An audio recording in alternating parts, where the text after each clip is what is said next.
All right, welcome everyone. Welcome to the second episode of our podcast at Witt's End. I'm Ken. That's my son Carson. How's it Um, going? Usually he's the primary host. Today's episode, we've been wanting to discuss the educational systems between the U.S. and Europe, specifically Austria, because that's where he goes to school.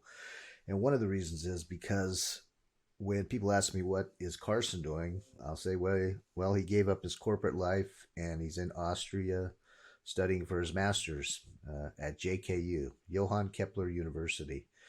And they're kind of blown away by it. One, they think it's great he's studying for his master's or getting his master's. But two, they wonder why he went to Austria. And from my perspective, and I'll let Carson chime in, one of the reasons is I encouraged him because when I was younger, his actually much younger than him, I was visiting family in Switzerland, and my cousin Esty was at the University of Zurich, and I went with her one day, and I was shocked to find out many of her classes were in English, and I thought, wow, I could study here. I wasn't as focused as Carson, so it never really happened. And then with Carson later on, after I brought this up, he had been looking. Uh, he had been in the corporate world. Things changed with COVID. He was looking to buy a home. Things were crazy.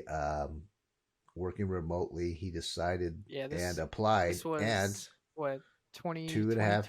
late 2020 was Yeah, when I started kind of thinking about it. yeah. I think he started to think more and more about studying in Europe. And then when he found out the programs were in English, because he's not fluent in German or any other language, maybe a little Spanish, uh, he looked into it more and more and found out that he could do it. He had enough money saved up, and he applied to two or three. A few, yeah, I think three in Yeah, total. Austrian and universities. we will say there was a bit of a disappointment because I think he wanted to go to the University of Vienna, but JKU he was accepted to. Yeah, you can edit that Yep. out if you don't want T- to. Go ahead. Technical University of Vienna. But yeah, I guess a little bit more context. So after I graduated, so start with some background. I graduated from Virginia Tech in 2019, so I have a degree in computer engineering from there. Go Hokies. I had that, and I actually went to a field that wasn't necessarily um, kind of directly in that line of computer engineering. I went into corporate at CarMax in strategy analytics, data analytics, business analytics, however you want to title it, doing data and presentations, stuff like that. So, really loved the job. Enjoyed the company, the people at work, and I say nothing but the highest things for CarMax and their employees and their company. But I'd always wanted or had the idea of wanting to pursue more in higher education, and that meant pursuing a master's degree. And while I was in at CarMax, an MBA I think was at the top of that list, and but I also had the inkling of going further into the technical side. So I really like technical stuff. I like working on things, programming, electronics, cars, stuff like that. So I like working on stuff. But I thought MBA was high value, and so I that was kind of at the top of But my list. it is maybe high value, but I don't. Without looking it up, I think the average cost of an MBA is what, over $100,000. Yeah, so the average cost. So what I was seeing, and I've looked this up a lot. I've looked at a lot of different ones. So again, I prefer an in-person MBA. There are a lot of online MBAs. They're Yeah. much cheaper, but I think an in-person is more valuable. And I think the name of the school for an MBA more than any other degree is powerful too, in terms of the value it provides. But some of the best schools for that for 2 years of education in the U.S. for an MBA were 60 to 120,000 for 2 years of So unless you have education. unless you have And corporate yeah, sponsorship, unless that you're is later in your crazy amount. career, unless you're sponsored by a company, unless you're doing it, you come from money. that was just not an amount I could afford or do anything, and it just is super off-putting. And I was kind of just like, the NBA, just I'd love to do it, but it just isn't in the cards. It's financially, it's just too much.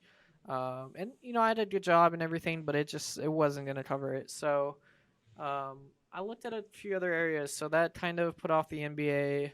Started, I was curious about, non NBA master's degrees, computer science, computer engineering, continuing that.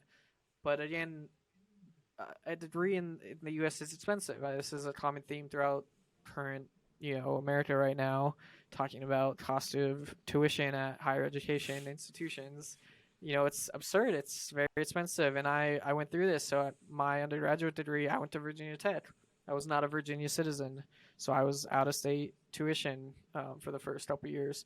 It's very expensive. It was, these bills as well. I do around 30,000 a year for out of state tuition. Mm-hmm. And it was tough, and that's part of why it took me a pretty long while to get my undergraduate degree. Was it was expensive, it was financially hard, and so I actually ended up spending a year getting Virginia residency, living working in Virginia, just to cut that cost, so I could go back to school in Virginia at Virginia Tech. I was paying my way, and I needed to lower the cost on that, so um, that was a big thing. And as a master's student, it's still expensive to get that. So that's a continuing theme. It's expensive. And as I compare to European universities, I brought this, we started this discussion late 2020 in COVID. I started looking at European universities. Now, when I say European, I'm going to say, let's specify that even more, Austrian and German universities. So I don't have a ton of experience outside of those two countries Yeah, as far as like yeah, understanding but universities you did and their tuition. investigate English universities. I mean, you even had some information from Saudi Arabian universities, if I remember correctly. You talked about Japan a little bit, so but the main focus was Austria because of the connections we have Yeah, in I Germany. looked at UK schools. They do have higher tuition than most European universities. They're, I think, but not anywhere near the same level as U.S. universities. But they still were pretty expensive, and that kind of took me away from those. But there were other factors that going into this decision too. But I started to look at Austrian and German. So big Hmm. thing, and the reason why Austrian and Germany were the countries I was looking at, they recently took away tuition at their public universities. So in Austria and Germany, first, if you are a citizen of those two countries, you have no tuition. I think the only amount you're paying is about €20 as a citizen, and that's some administration fees, but realistically, it's nothing. It's nil.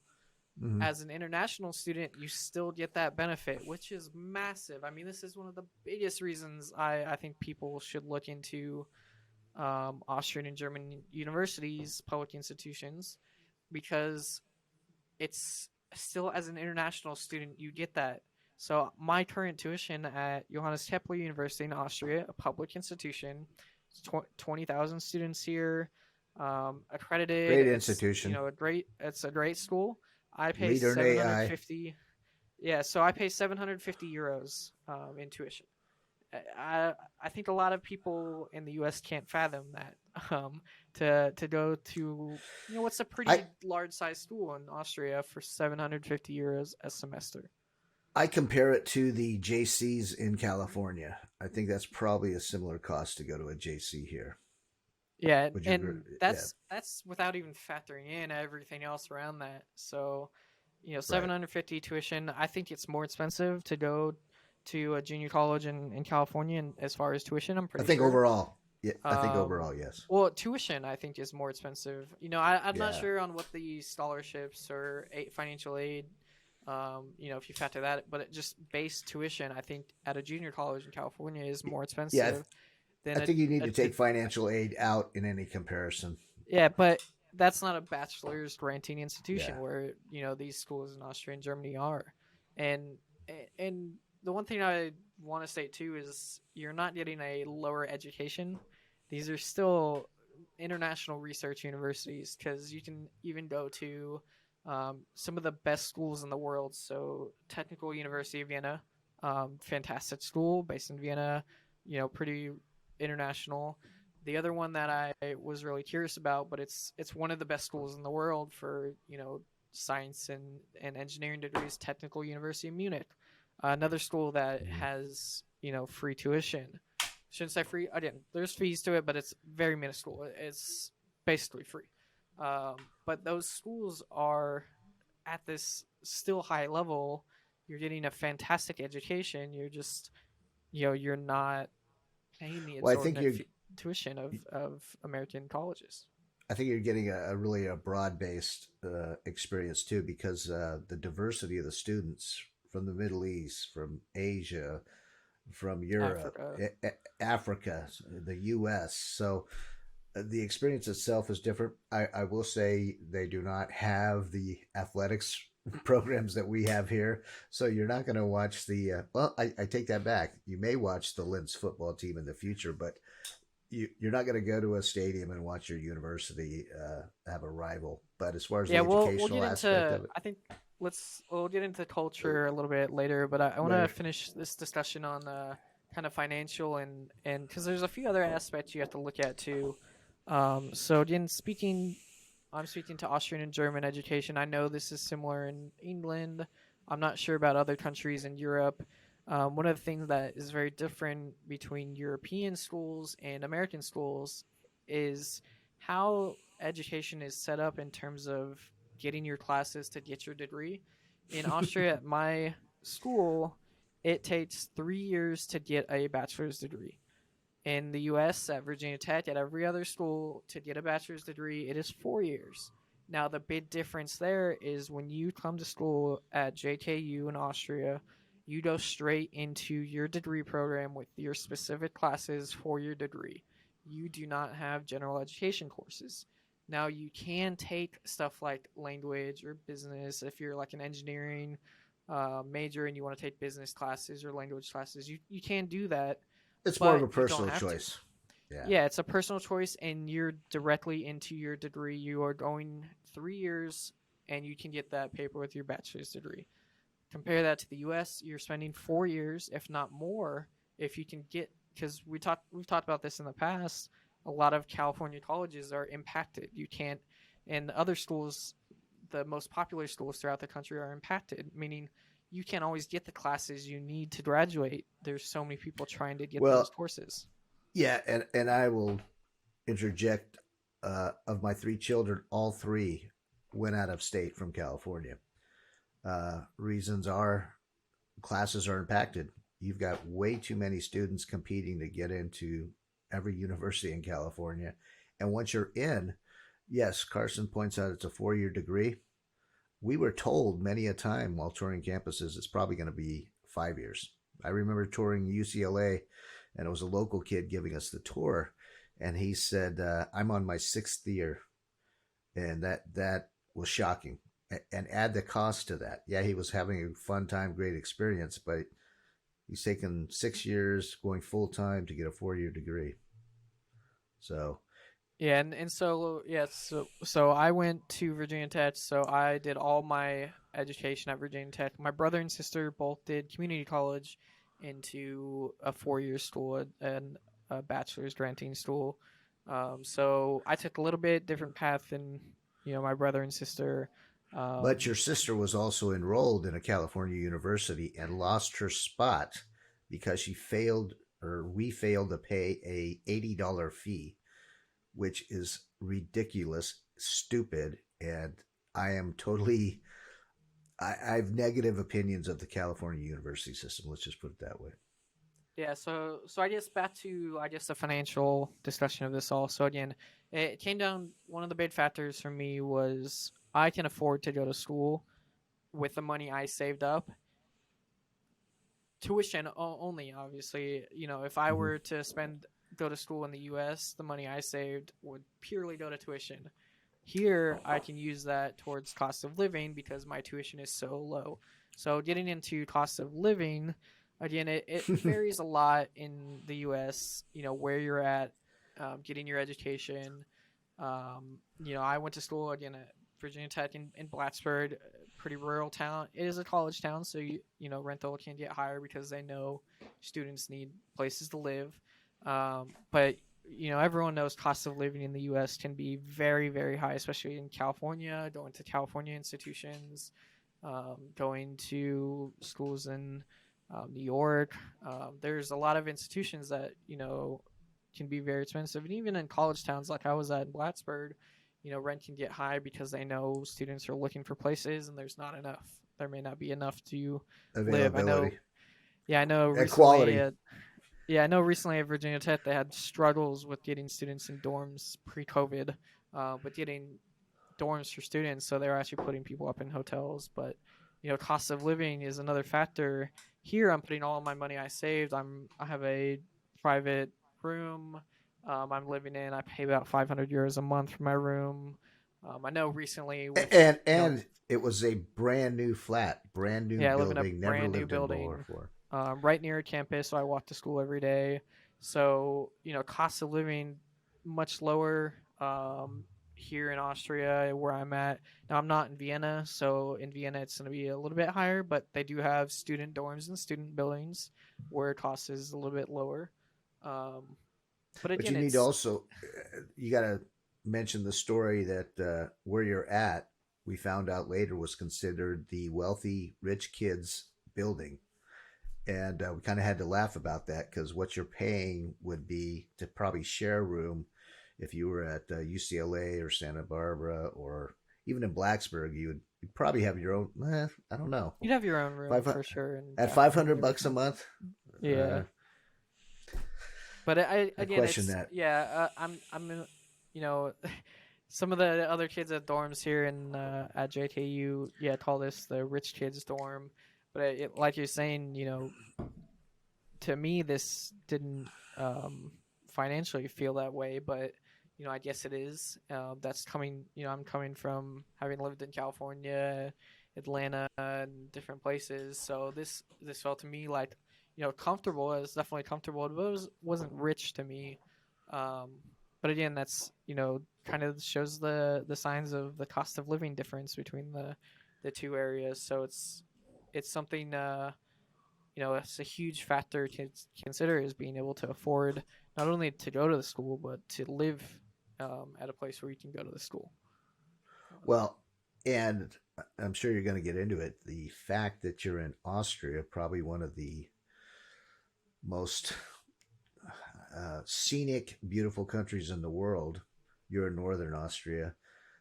The ability to travel and see things that other students dream about, other Americans dream about, and historic places. So, Yeah, I you mean, know, so yeah, it's a good kind of transition into one of the other bonus factors about going to school in Europe. You get to experience Europe. It's it's I've been across the U.S. I went to school on the East Coast, grew up on the West Coast, lived in Atlanta. I've experienced the U.S. a decent amount, but that's my home country. I had prior to coming to JKU, I'd never been to Europe, and I had actually during COVID had planned a trip out just prior to COVID. I had booked hotels. Was planning on coming to Europe for 2 weeks as a vacation. COVID hit. Obviously, that canceled everything, and that kind of sparked also the discussion of you know kind of encouraged me more to want to go to Europe. And so I chose coming to Europe for 2 years instead of 2 weeks, making this decision. So that kind of pushed me for that edge. But, being able to experience, I can't say really a completely different culture, but a very different culture to the US. I'm Central Europe, so easily traveled to both, Western, Eastern Europe, go, you're not far from the Middle East, from yeah, Africa. and that's something. Austria is unique in that it's it's a Western country, but it was always the gateway to the East. I mean, it was kind of the. It's also in Vienna's the UN is there, so it's strategically important, economically important, culturally important, significantly important culturally. So, what a great spot to be, and central to pretty much anywhere in Europe. Yeah, I mean, Austria.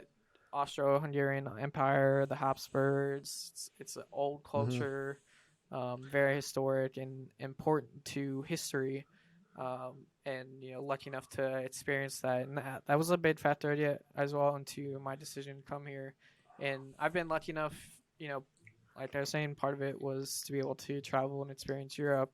So I've been lucky enough to go to London, Paris, Zurich, Czech Budapest, Prague, Republic, yeah, Hungary, Zurich. um, yeah, Zurich, Budapest, Prague, Český Krumlov, and then all around Austria. I've been lucky enough to be able to see these because of where I'm at and the decision to go to school here. And that's all been within the last year. I've been able to do that. Yeah, And and so, the interest you've always had in automobiles and recently in watches. Uh, Now your F1 is becoming popular in the United States, but in Europe it's always been popular. It's I don't want to say the number one sport, but you've been able to experience the F1 experience. You've been able to go to Euro football. I want to say soccer, but I know football. You've been able to uh, go to the boutique watch shops, the actual boutique of Vacheron Constantine, oh, how about Rolex. Yeah, Switzerland? so it was fantastic. IWC, what a great store, boutique store that is. So I think for you, develop culturally wise, develop the experience. What an enhancement to a resume too. So or a CV. Yeah, yeah, and so it's there's a lot of factors, and I will say probably the biggest one too. That made me decide to go here. Not only the education, wanting to pursue it, but like I think mentioned in the previous episode, our family, my dad's side of the family is Austrian. We still have a lot of family And here. I Swiss. and Swiss. There are definitely Swiss connections, Swiss side of the family, but the majority of the living family that we have Hmm. is outside of our immediate is in Austria, and I had never Specifically met Wien. them.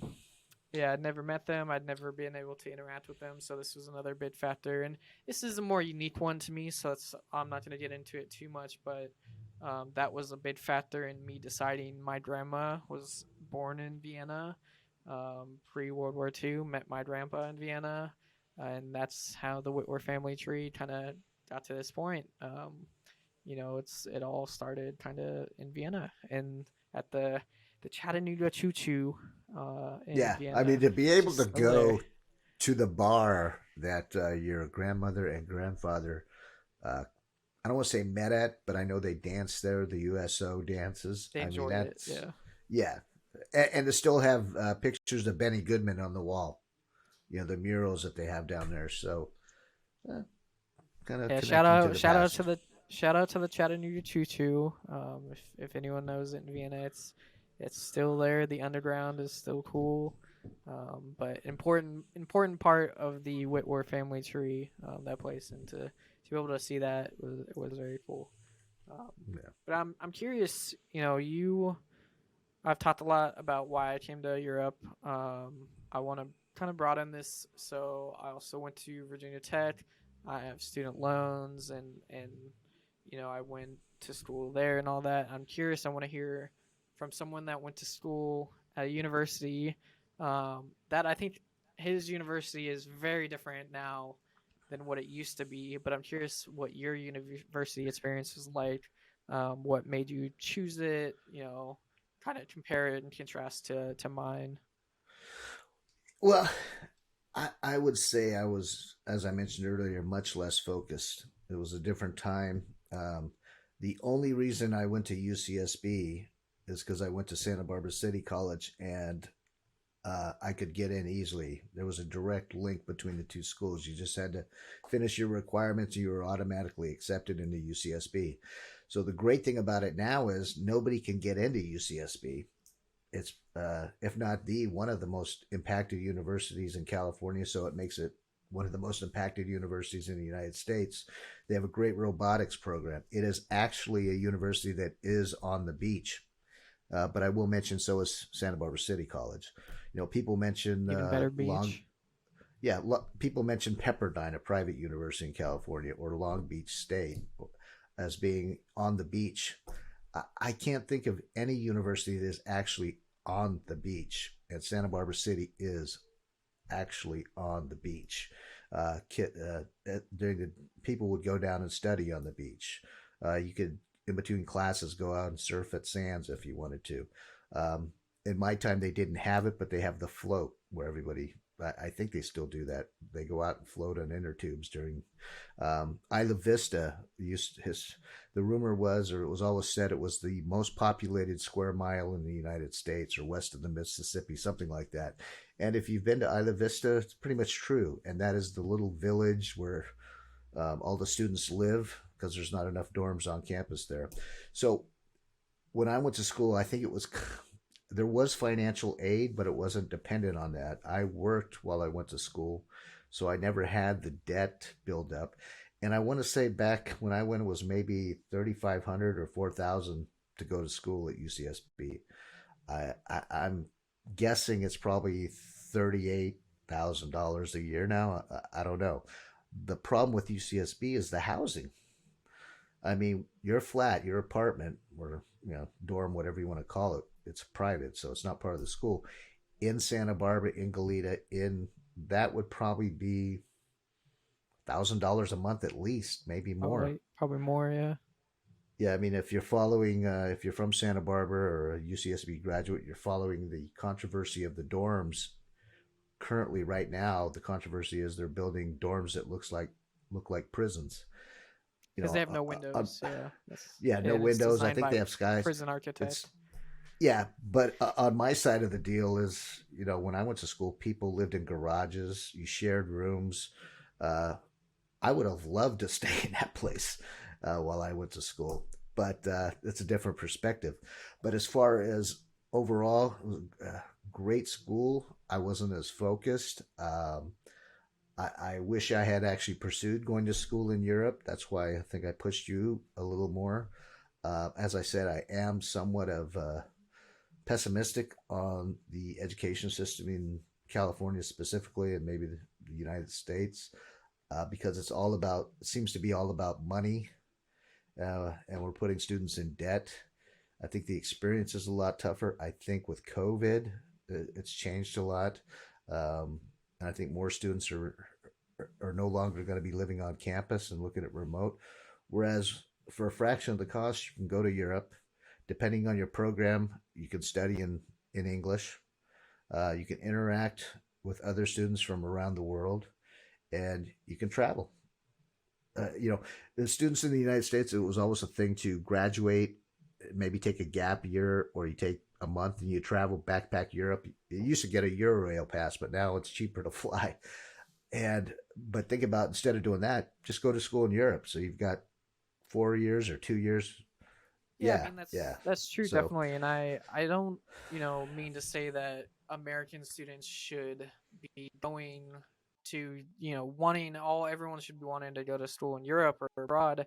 American schools are fantastic. They provide high quality of education, and I don't want this whole episode to be about us bagging on American schools and saying, oh, they're the worst. It's actually the complete opposite. I think American institutions as a whole are the highest quality of education, and it shows with how many international students want to come to school in America. And I think that's for good reason. There are a lot of great engineering, liberal arts, any number of degree programs in colleges in the U.S. that are at the top of the quality in the world. You look at any rankings and schools like Harvard and MIT, Caltech, they're all at the top of like these international world rankings. So this episode is not to bag on universities in the U.S. and they also provide something that's very unique to American universities too. That kind of movie Hollywood college experience. You don't get that in the rest of the world. Stuff like fraternities and sororities, living on campus and dorms, football and basketball and yeah, baseball. no, That sports community. yeah. It's almost like, for me, when I look at European university, it's almost like the universities that are more commuter universities. People aren't living on campus. There's no Saturday football games. There's no baseball. I think there's some they don't call it intramurals like where you go at JKU, but I there are some sports activities, but it's more like a little club thing, get together. Yeah. But ironically, they are starting a football program, I Starting a believe, football at program, a JKU and a basketball, basketball. cheerleading. Yeah, so I mean, you're. I guess I would be more the one that has been or would be bagging on American universities, particularly California universities, just because of some of my own opinions and experiences. But as a whole, if you have the opportunity, the money, and you want to, I always encourage, going to a university or a college. The one thing, and we can get into it another time, is Europe is much more focused on vocational education, which I think is missing in the United States. I would be, if I were to run for office, that would be something I would, support is vocational education, similar to what they do in Europe.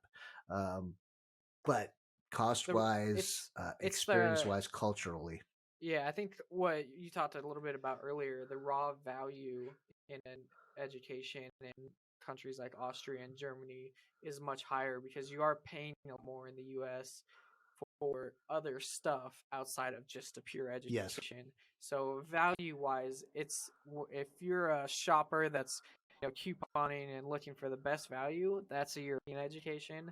If you're looking at for the entire experience and a broader amount of things you're doing in college, I think you get that at American universities. So yeah, yeah, yeah, I would so agree. I think that's what we're over the 30-minute mark here, so we'll wrap it up. Any final thoughts from you on kind of European versus North American education systems? No, I am, as I said, somewhat pessimistic or negative about certain aspects of American educational system, but those exist too in Europe as well. As I said, I think everybody should pursue their path as far as education based on their own experience, desires, and abilities.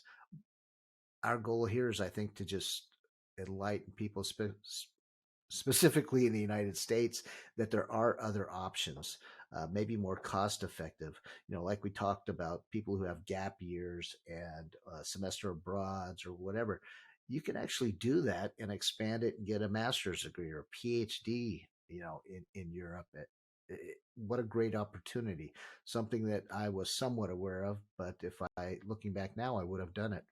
Um, that said, no, I think based on some of the feedback, we need to keep our podcast a little shorter, a little more brief and to the point. So that's a good thing. But I do want to say one thing.